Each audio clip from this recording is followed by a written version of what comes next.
Something unbelievable was about to be discovered. A child prodigy led the police to a dried-up lake with no apparent explanation. But it was only when her dog started sniffing that everyone felt a chill down their spine. What was buried there left even the investigators speechless, and the ending of this story is even more astonishing. Stay until the end to uncover every detail and subscribe to the channel so you don't miss revelations like this.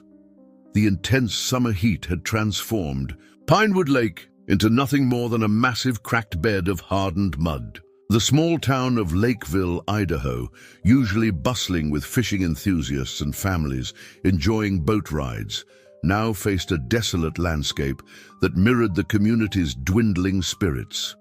Local businesses dependent on lake tourism suffered, and the once vibrant waterfront sat abandoned, a stark reminder of nature's unpredictable temperament.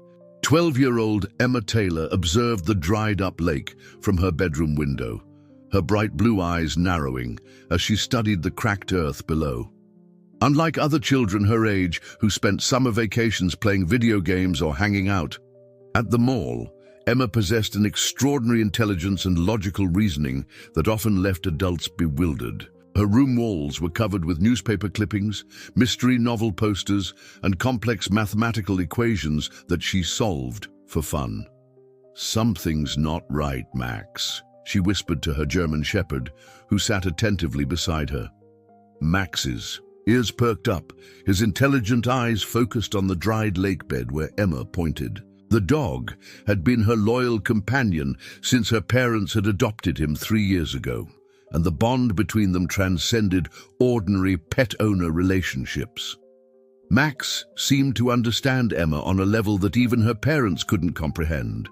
Emma grabbed her notebook, a detailed journal where she documented observations about Lakeville's peculiarities, and headed downstairs.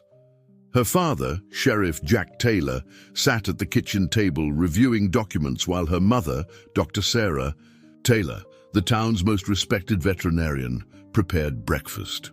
"Dad, I need to talk to you about the lake," Emma announced, standing confidently with Max by her side.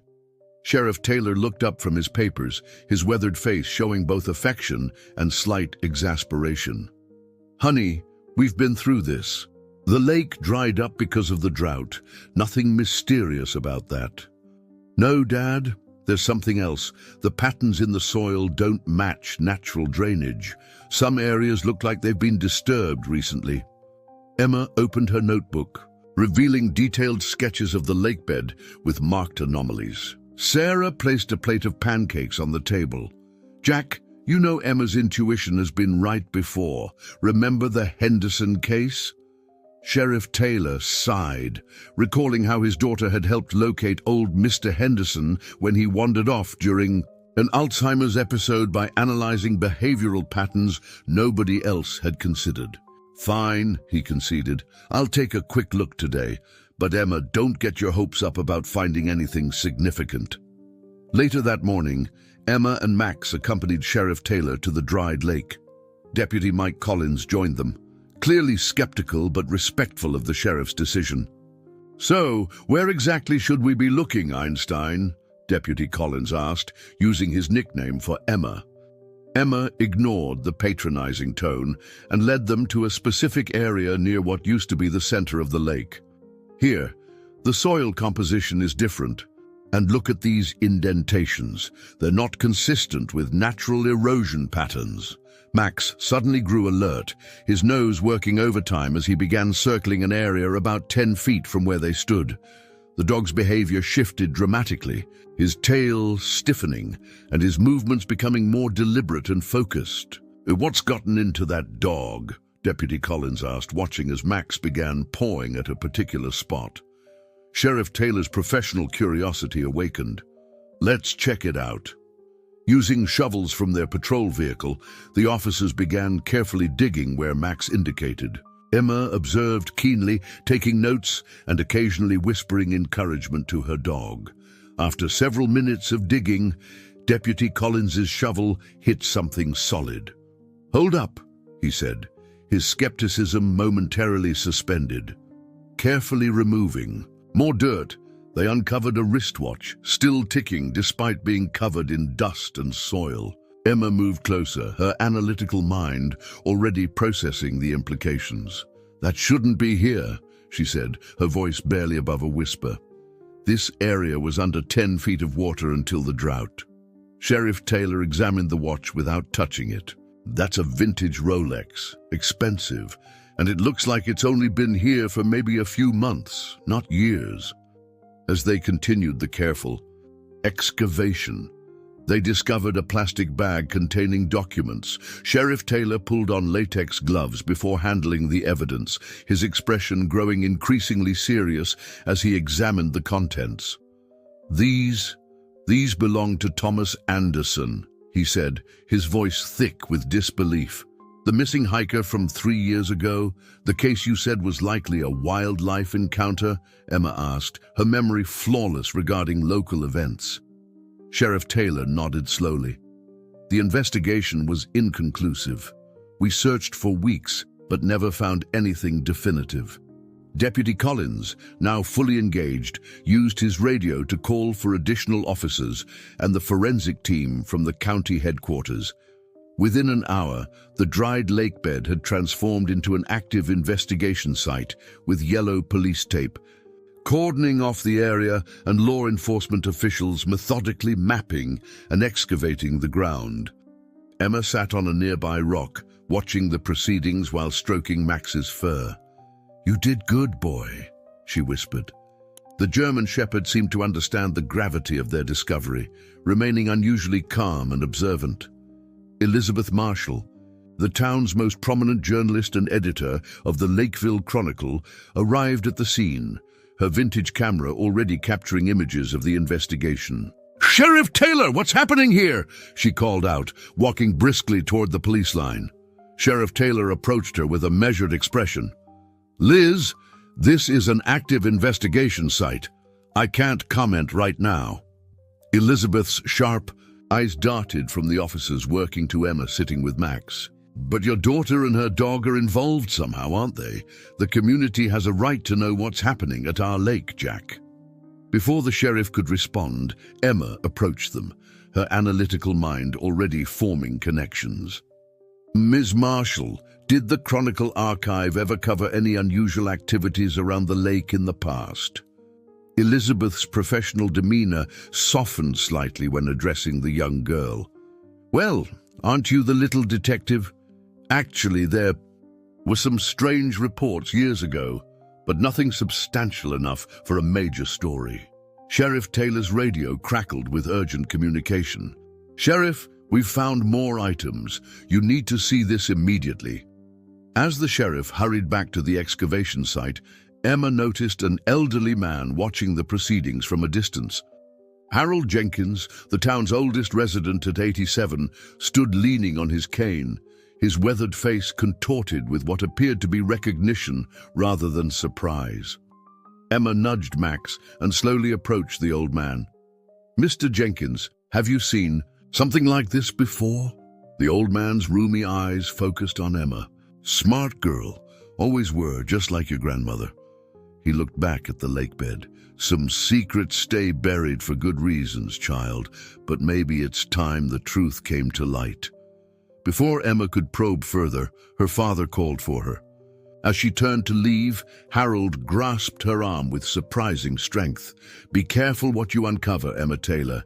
Every revelation has consequences, and some truths change everything we believe about the people we trust most." Emma felt a chill run down her spine despite the summer heat. Whatever they had discovered in the dry lake bed was just the beginning of a much larger mystery, one that had apparently been part of Lakeville's hidden history for longer than she had been alive. Max whined softly beside her, sensing her unease. Together, they walked back toward the excavation site, where the layers of secrets buried beneath Lakeville's dried lake were slowly being exposed to the light of day. The Lakeville police station buzzed with unprecedented activity as officers processed the items recovered from the dried lake bed. Emma sat in her father's office, patiently waiting while Max dozed at her feet. Through the glass walls, she could see forensic specialists from the county carefully documenting each discovery. Sheriff Jack Taylor entered the office with coffee for himself and hot chocolate for his daughter, his face etched with concern. "Emma, I need you to tell me exactly why you were so certain about that specific spot in the lake." Emma sipped her hot chocolate thoughtfully. "It was the anomalies in the soil patterns, Dad. The cracks didn't radiate naturally from that section. Plus, when I compared old photographs of the lake to its current state, that area showed inconsistencies in elevation." The sheriff shook his head in amazement. "You know, most kids your age are watching TikTok videos, not analyzing soil erosion patterns." Most kids are boring," Emma stated matter-of-factly, causing her father to chuckle despite the seriousness of the situation. Deputy Collins knocked and entered the office carrying a tablet. "Sheriff, the preliminary report on those documents is in. They definitely belong to Thomas Anderson, but there's more. We found notes about other missing persons cases." Sheriff Taylor's expression darkened. "What missing persons cases?" "Cases from neighboring counties dating back 15 years. Anderson apparently had been privately investigating them before his own disappearance. According to his notes, he believed they were all connected somehow." Emma's mind raced with this new information. "Dad, can I see the newspaper archives about these cases? I might notice patterns that others missed." The sheriff hesitated but eventually nodded, under supervision only. "And Emma, this stays confidential. I don't want you discussing this with anyone outside this department." As Deputy Collins escorted Emma to the records room, she spotted Elizabeth Marshall in the station lobby, intensely questioning the front desk officer. "The community deserves answers, Officer Ramirez. What exactly did you find at the lake?" Elizabeth demanded, her reporter's notebook in hand. Emma slowed her pace, listening as Officer Ramirez maintained professional composure. "Ms. Marshall, we cannot comment on an ongoing investigation. Sheriff Taylor will issue a statement when appropriate." Elizabeth noticed Emma and quickly approached. "Emma, can we talk for just a minute?" Deputy Collins stepped between them. "Ms. Marshall, this is a restricted area. Please return to the public lobby." "It's okay, Deputy Collins," Emma said calmly. "Ms. Marshall, I can't discuss the investigation, but maybe you could help me with something else. Do you have access to old newspaper archives from neighboring counties?" Elizabeth's eyes lit up with journalistic interest. "I certainly do. The Chronicle maintains relationships with most newspapers in the region. What are you looking for?"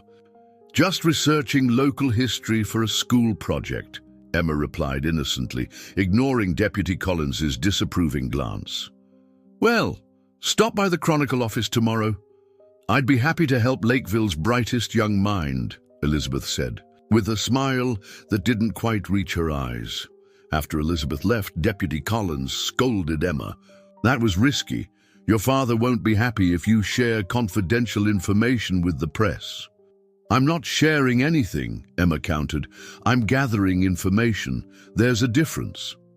In the records room, Emma spent hours meticulously reviewing files related to Thomas Anderson's disappearance and cases from surrounding areas. She created a timeline on a large whiteboard, connecting events with colored markers and adding notes about similarities. Sheriff Taylor joined her as the afternoon wore on, bringing sandwiches from Mabel's diner. "Find anything?" Emma pointed to her timeline. "Look at this pattern. Over the past 15 years, there have been at least 7 unexplained disappearances within a 50-mile radius of Lakeville. All the people were known for being observant or investigative in some way.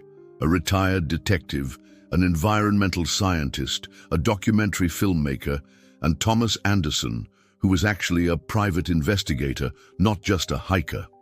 The sheriff studied the timeline. "And you think these cases are connected?" "I'm almost certain. And there's something else." Emma pulled out her phone, showing her father geological survey maps of the region. All these disappearances happen near bodies of water, lakes, rivers, reservoirs. What if they all discovered something they weren't supposed to see? Before Sheriff Taylor could respond, an urgent knock interrupted them. Dr. Liam Rodriguez, the county's forensic scientist, entered with an evidence bag. "Sheriff, we found something unusual in that plastic bag from the lake," Dr. Rodriguez said, holding up the sealed evidence. "There's a key with a very distinctive design. It's old, possibly for a specialized lock." Emma examined the key through the plastic. "It looks like a safety deposit box key. See the numbered code on the side?" Dr. Rodriguez nodded appreciatively. "That's exactly what it is. And we've traced the numbering pattern to Lakeville First National Bank." Sheriff Taylor immediately reached for his phone.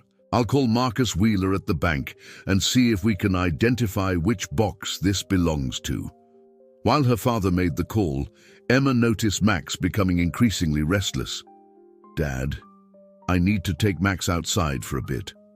The sheriff nodded distractedly as he spoke with the bank manager, and Emma slipped out with Max. Instead of heading to the designated pet area, however, she allowed Max to lead her around the building. The German Shepherd moved with purpose, his nose working overtime until he stopped at the back entrance of the police station, growling softly at an older man getting into a car. Emma recognized Harold Jenkins, the elderly resident she'd spoken with at the lake. The old man didn't notice her as he drove away, but Emma quickly snapped a photo of his license plate with her phone. Something about Mr. Jenkins's presence at the police station struck her as odd. Back inside, Emma found her father gathering his equipment. "The bank manager agreed to meet us after hours to check that safety deposit box. Your mom's coming to pick you up." "Dad, I need to be there," Emma protested. "Max and I found the evidence. We're part of this investigation." Sheriff Taylor sighed, recognizing the determined look in his daughter's eyes. "Fine, but you stay back and observe only. This is still an official police investigation." At Lakeville First National Bank, Marcus Wheeler, a tall man with silver-streaked hair and an expensive suit, waited for them at the entrance. "Jack, this is highly unusual. Safety deposit box confidentiality is paramount to our business." "I appreciate your cooperation, Marcus," Sheriff Taylor replied officially. "This is part of an active investigation." Inside the bank's vault, Mr. Wheeler located the box corresponding to the key's number. "This box has been inactive for over 10 years, maintained by automatic payments from an account set up by former Mayor William Crawford." Emma exchanged a look with her father. William Crawford had been Lakeville's mayor for 20 years before retiring to Florida 5 years ago. He was still revered as the man who transformed Lakeville from a dying mining town to a picturesque tourist destination. When Mr. Wheeler opened the box, they found several manila envelopes and a smaller box. Sheriff Taylor carefully examined each item, his expression growing increasingly troubled.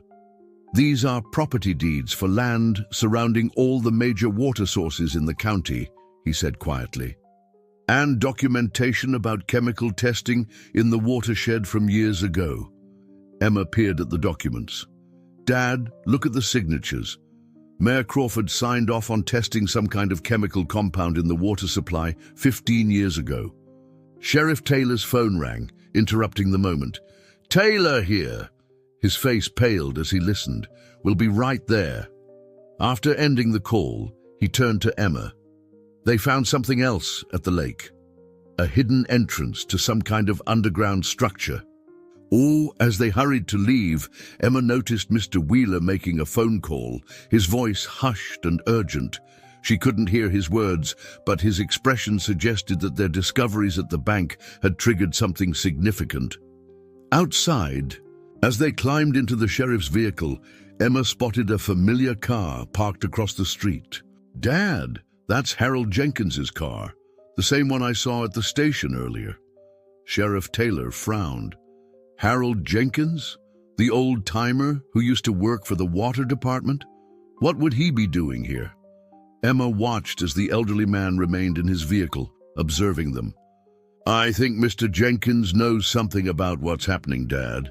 At the lake, he told me some secrets stay buried for good reasons."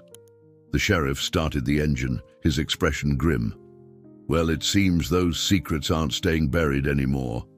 As they drove toward the lake, Emma couldn't shake the feeling that they were just scratching the surface of a conspiracy that had been carefully maintained in Lakeville for years. Whatever they found in that underground structure would likely change everything they knew about their peaceful town and the trusted figures who had shaped its history. Dusk cast long shadows across the dried lake bed as Sheriff Taylor's vehicle pulled up to the now bustling investigation site. Portable lights illuminated the area, creating an almost theatrical atmosphere against the darkening sky. Emma noticed at least a dozen officers and forensic specialists gathered around what appeared to be an opening in the ground near a cluster of dead cattails. "Stay close to me," Sheriff Taylor instructed as they approached the scene. Max padded faithfully beside Emma, his ears perked forward with alertness. Deputy Collins met them at the perimeter. "Sheriff, you're not going to believe this. One of the K-9 units picked up a scent near the initial excavation site. When we cleared away some debris, we found this." He gestured toward the opening in the ground, now secured with temporary supports. The entrance revealed a narrow passage descending into darkness, constructed with concrete walls and a metal ladder. It looked professionally built rather than natural, a deliberate structure that had been carefully concealed. "Has anyone gone down yet?" Sheriff Taylor asked, examining the entrance. "Just far enough to determine it's stable and leads to some kind of chamber," Deputy Collins replied. "We waited for you and the structural engineer from the county. He's checking the integrity now."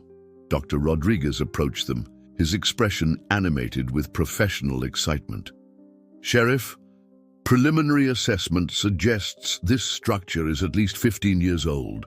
It appears to have been designed to remain accessible even when the lake was full." Emma studied the entrance intently. "It must have had some kind of waterproof seal or hatch. Look at the rubber gaskets around the edge." Sheriff Taylor nodded appreciatively at his daughter's observation before turning to Deputy Collins. "Set up a secure perimeter. Nobody talks to the press about this. I want this whole area classified as a restricted investigation zone." As preparations were made for a safe descent, Emma noticed Max's behavior changing.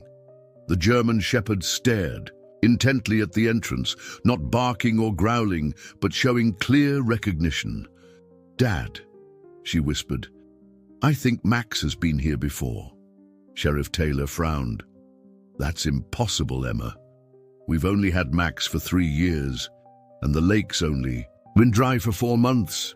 Tanit, not inside maybe, but around this area. Look at how he's behaving. It's recognition, not discovery." Emma watched as Max circled the entrance, nose working overtime. "Remember last year when he disappeared for 6 hours and came back all muddy? What if he found this place then, when the lake was partially dried?" Before the sheriff could respond, the structural engineer gave his approval for a preliminary exploration. Sheriff Taylor instructed Emma to remain above ground with Officer Ramirez, while he and Deputy Collins prepared to descend with Dr. Rodriguez and 2 other officers. "Dad, Max should go with you," Emma insisted. "He might recognize something important down there." After a moment's hesitation, Sheriff Taylor agreed.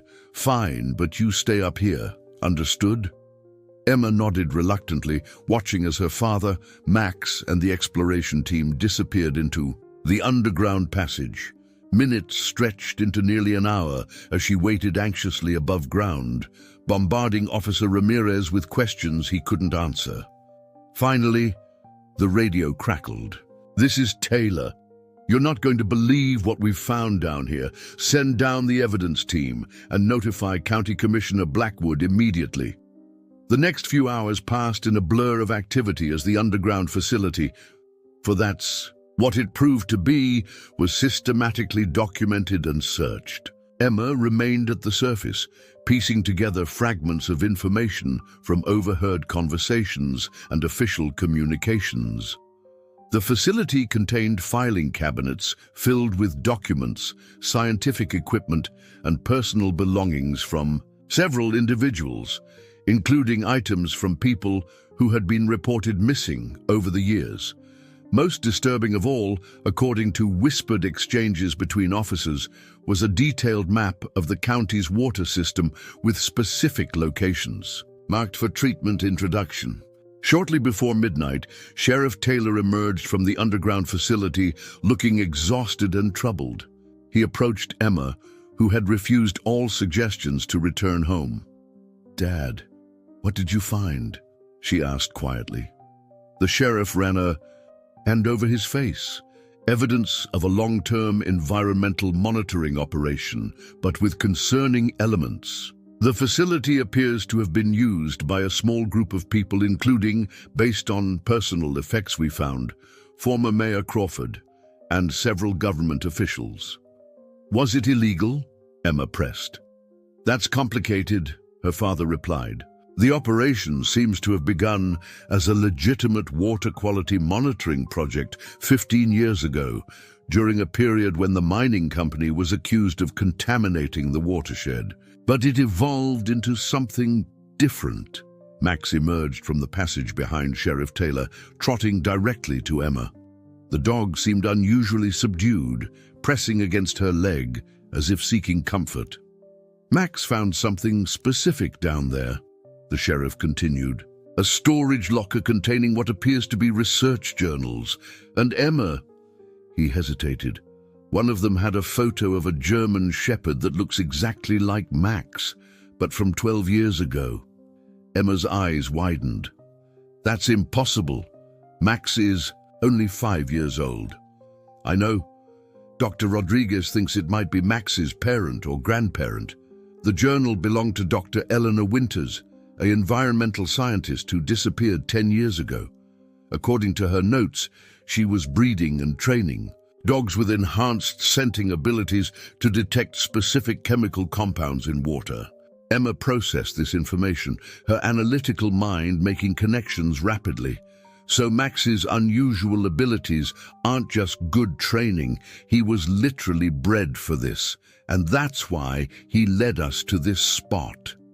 "It seems that way," her father acknowledged. "The compound they were monitoring is something called hexavalent neodymium, apparently a byproduct of the rare earth mining operations that used to run outside of town." A new voice joined their conversation. "A compound that causes severe neurological effects with prolonged exposure, particularly in children and elderly individuals."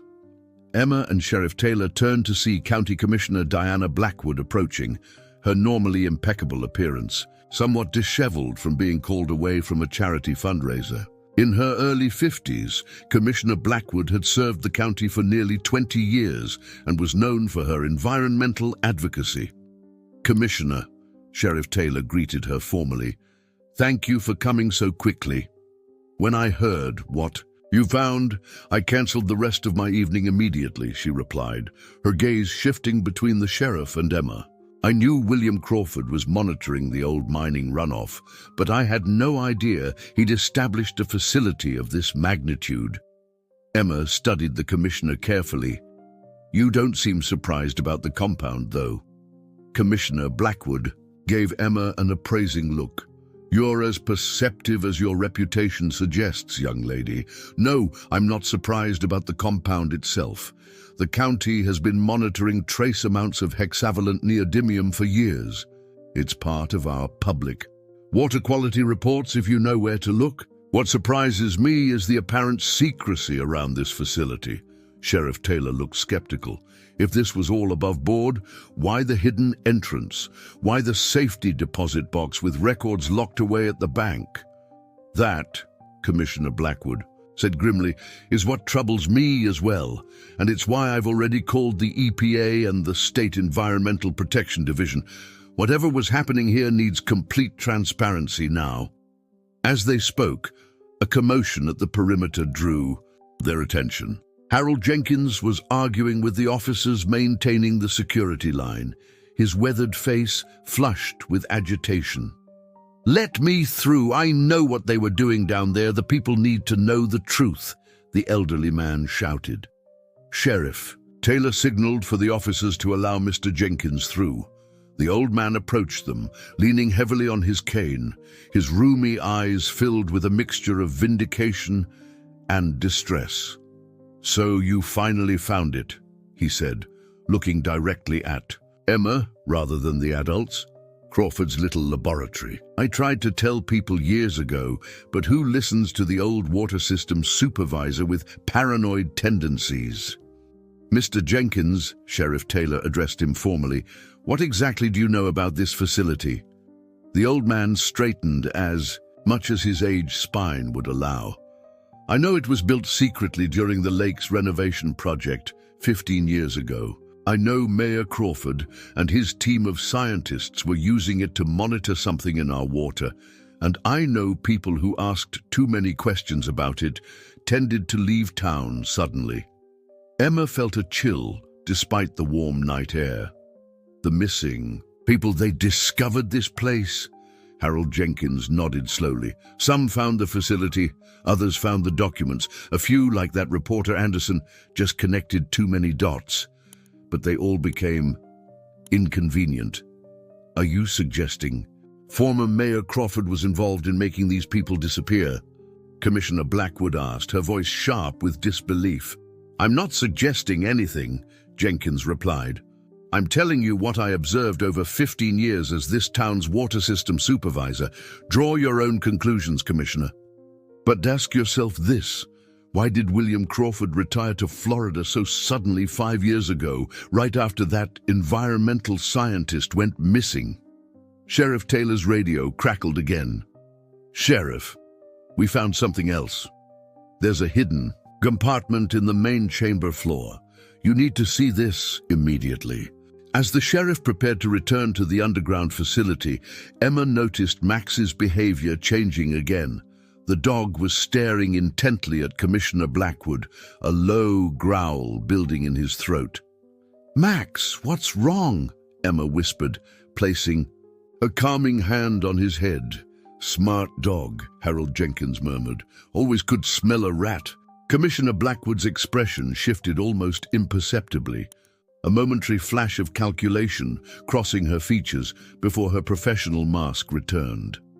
"Sheriff, I believe we should continue this investigation with federal assistance. I'll make the necessary calls immediately." As the commissioner walked away to use her phone, Jenkins leaned closer to Emma. "Your dog knows, child. Some secrets aren't buried in that lake at all. They're walking around in expensive suits, making policy decisions." Emma watched Commissioner Blackwood intently, her mind racing with new possibilities.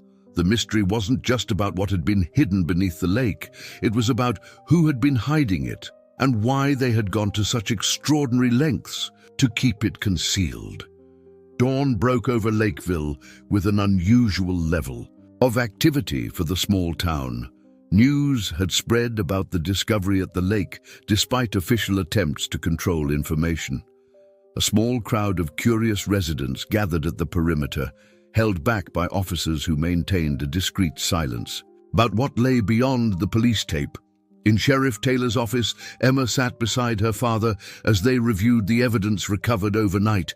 Dr. Sarah Taylor had joined them, her veterinary expertise suddenly relevant to the investigation. "These breeding records are extraordinary," Sarah said, examining documents spread across the sheriff's desk.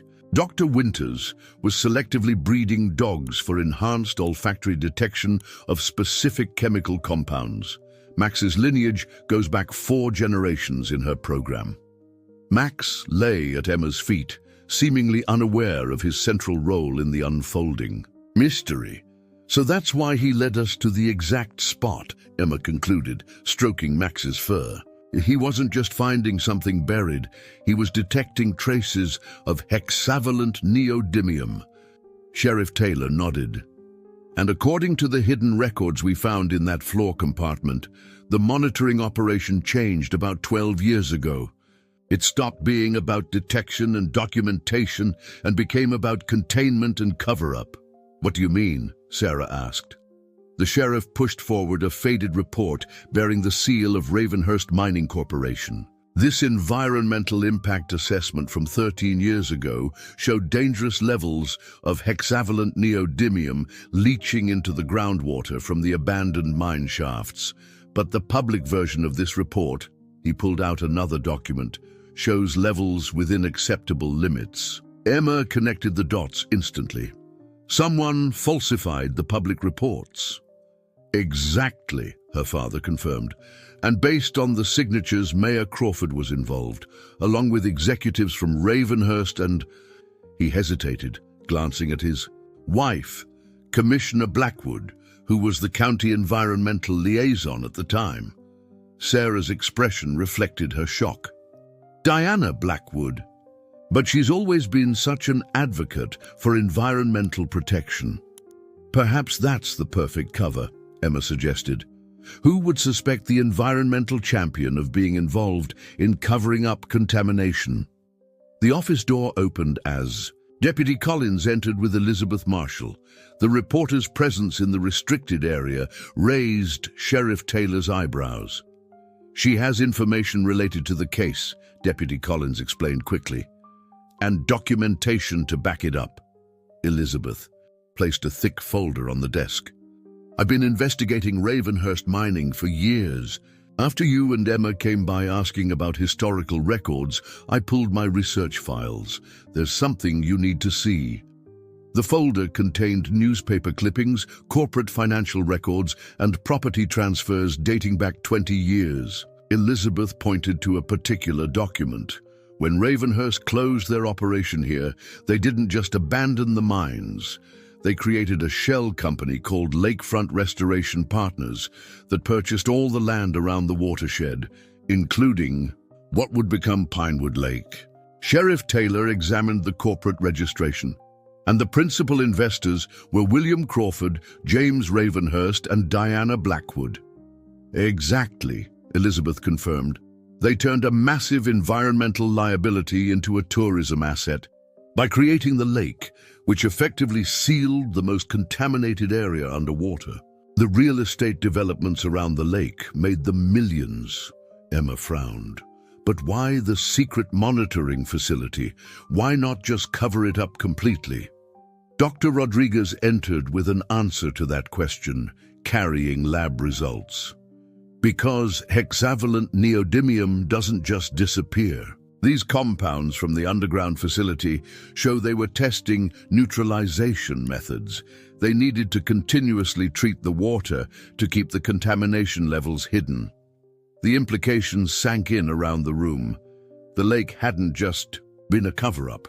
It had been an ongoing active containment strategy, requiring regular secret intervention to maintain the illusion of safety. That explains the missing persons, Sarah said quietly. Anyone who discovered what they were doing threatened not just their reputations, but potentially millions in legal liability and health claims. Sheriff Taylor's phone rang. After a brief conversation, his expression hardened. Commissioner, Blackwood is holding a press conference at City Hall in 1 hour about what she's calling historical environmental monitoring at Pinewood Lake. She's getting ahead of the story. We need to stop her, Emma said firmly. She'll spin this to make herself look like the hero who discovered the monitoring program. Sheriff Taylor nodded, gathering key documents. I've already contacted the State Attorney General's office and the FBI. They're sending agents, but they won't be here for several hours. As they prepared to leave, Harold Jenkins appeared at the office door, looking more energetic than he had the previous night. Thought you might need this, he said, placing a USB drive on the desk. Security camera footage from the water department showing some interesting late-night visitors to our pumping stations over the years. Been saving it for the right moment. At City Hall, a makeshift stage had been set up on the front steps. A significant crowd had gathered, including most of Lakeville's residents and news crews from neighboring counties. Commissioner Blackwood stood confidently at the podium, flanked by several officials in suits. "Citizens of Lakeville," she began, her voice carrying across the hushed crowd, "today I must share concerning discoveries about environmental monitoring that has been conducted secretly at Pinewood Lake for many years." From the side of the crowd, Emma watched with Max beside her as the commissioner skillfully presented herself as the concerned official who had uncovered troubling environmental practices from the previous administration. While the initial monitoring program was established for legitimate purposes, Commissioner Blackwood continued, "My office has discovered that former Mayor Crawford may have exceeded his authority by establishing an unauthorized facility and potentially concealing important health information from the public." The crowd murmured with growing concern. Emma noticed Elizabeth Marshall moving through the gathering with her camera, documenting reactions. "Rest assured," the commissioner said reassuringly, "I have already contacted state and federal environmental authorities to conduct a thorough and transparent investigation. The health and safety of our community is my highest priority." Sheriff Taylor chose that moment to step forward, moving deliberately toward the podium with Deputy Collins and Dr. Rodriguez flanking him. The crowd parted instinctively for the uniformed officers. "Commissioner Blackwood," Sheriff Taylor's voice carried clearly, "I'm afraid there are some significant omissions in your statement." The commissioner's confident smile faltered momentarily. "Sheriff Taylor, I appreciate your concern, but this press conference is an official county communication. Perhaps we can discuss your concerns afterward." I think the citizens of Lakeville deserve to hear the complete truth now," the sheriff replied firmly, stepping onto the platform. He turned to address the crowd. "We have documented evidence showing Commissioner Blackwood was not only aware of the secret facility, but was a founding investor in the company that created Pinewood Lake, specifically to cover up toxic contamination." Gasps and exclamations rippled through the audience. Commissioner Blackwood's professional composure cracked visibly as she attempted to regain control. "These are serious and unfounded accusations, Sheriff. This is hardly the appropriate forum." "We have the original environmental reports," Sheriff Taylor continued, holding up documents showing dangerous levels of hexavalent neodymium that were deliberately concealed from the public. "We have financial records linking you directly to the cover-up operation alongside former Mayor Crawford, and we have security footage showing your repeated visits to water treatment facilities during suspicious hours." From the edge of the stage, Emma watched as Max suddenly darted forward, bounding up the steps to stand between her father and the commissioner. The German shepherd didn't growl or bare his teeth, but his presence beside the sheriff seemed to symbolize something powerful to the watching crowd. Commissioner Blackwood's face paled as she looked from the dog to Emma, who had followed Max. Onto the stage.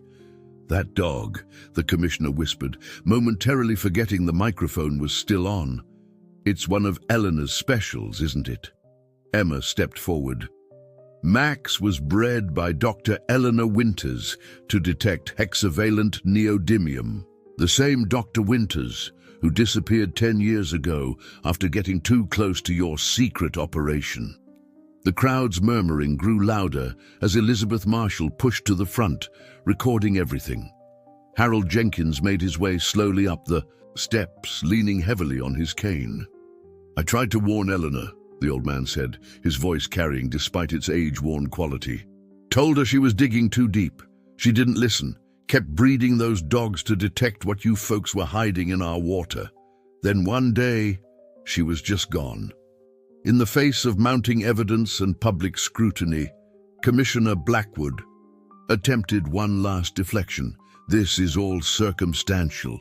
You have no proof that I personally was involved in any wrongdoing."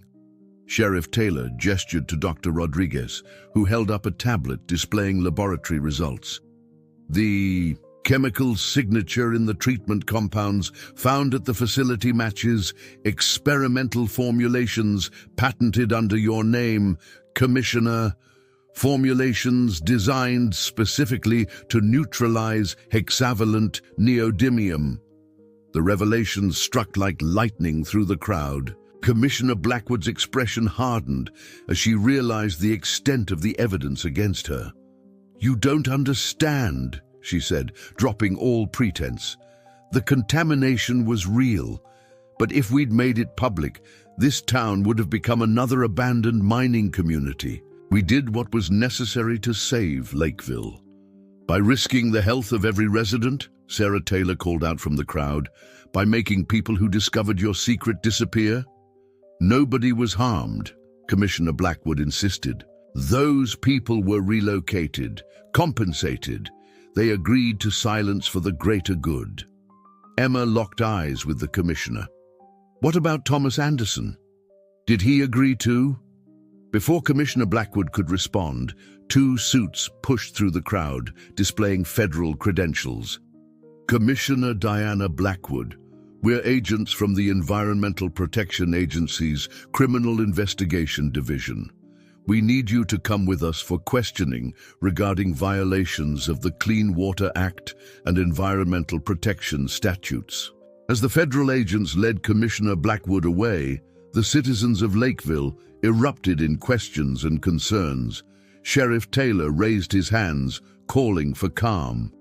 "I know you all have questions and concerns.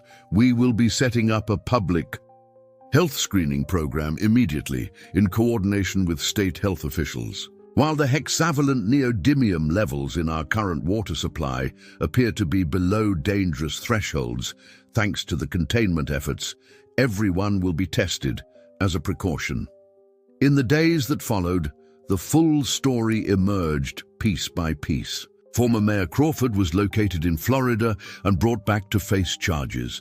Several executives from Ravenhurst Mining were implicated in the cover-up.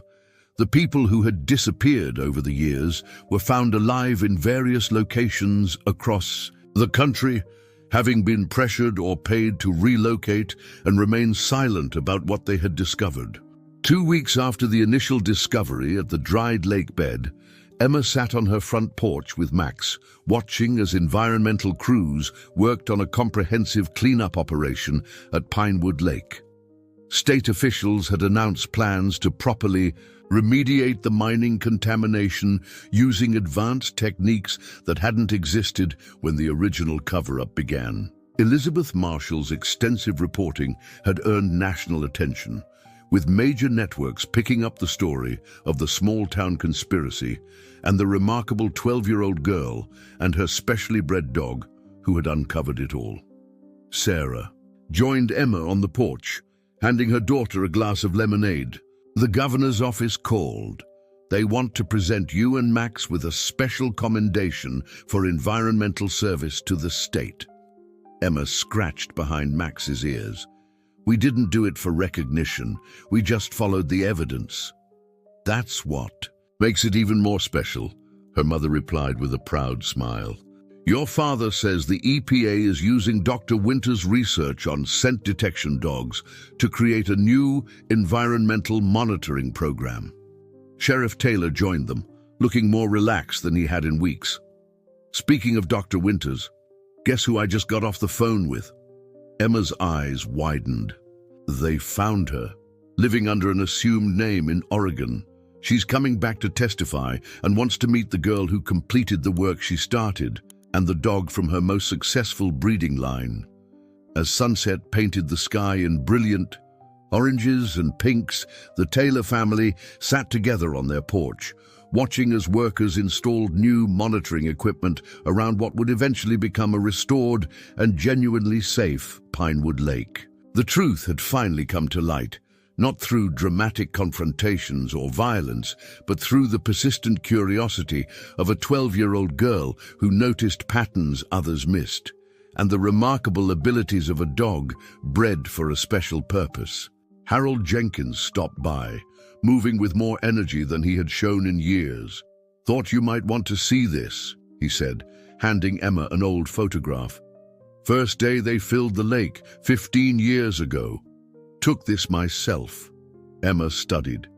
The image of the newly created lake, recognizing Commissioner Blackwood, former Mayor Crawford, and the Ravenhurst executives standing proudly at a ribbon-cutting ceremony. "They really thought they'd get away with it forever," Emma mused. Harold chuckled. "That's the thing about secrets, young lady. Nature has a way of revealing them when the time is right. Sometimes it just needs a little help from the right people and the right dog." As if understanding he was. Being discussed, Max lifted his head, his intelligent eyes moving between Emma and the old photograph. The bond between them had always been special, but now they shared something even more profound, a connection to a mystery that had spanned generations and forever changed their small town. The dried lake had revealed its secrets, and Lakeville would never be the same. But from the truth, however difficult, would come healing and renewal, both for the land and for the community. That called it home. Dear listeners, we hope you've been captivated by Emma and Max's journey through the mysteries of Lakeville. Their story reminds us that sometimes the most important truths lie just beneath the surface, waiting for the right moment and the right detective to bring them to light.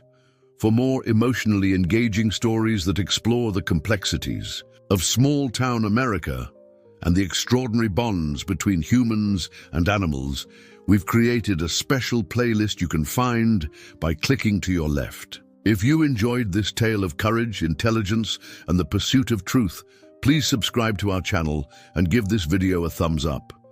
We bring unique stories like this one daily that explore the depths of human experience and resilience. What secrets do you think might be hiding in your own hometown? Share your thoughts in the comments below. We can't wait to continue this conversation with you.